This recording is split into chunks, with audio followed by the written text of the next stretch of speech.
What's up guys, it's Jazz. Welcome to the Neurodivergent Dog Trainer. Today we are reviewing the September BarkBox Bark to School. As you can see, we have a pencil eraser, pencil sharpener, and a pencil.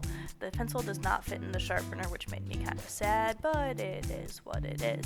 They absolutely love this pencil too. A few months in, and the food is really good in that sharpener. Next we have our chews. The long one is the pumpkin and honey, the short one is the chicken stick. These are just staples at this point.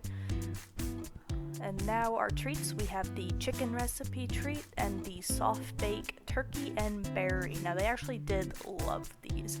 They were just a little too soft, so they did actually fall apart a lot. Here I'm just trying to get Merle to interact because he did not want to be on camera this day. And well, you see how well that's going.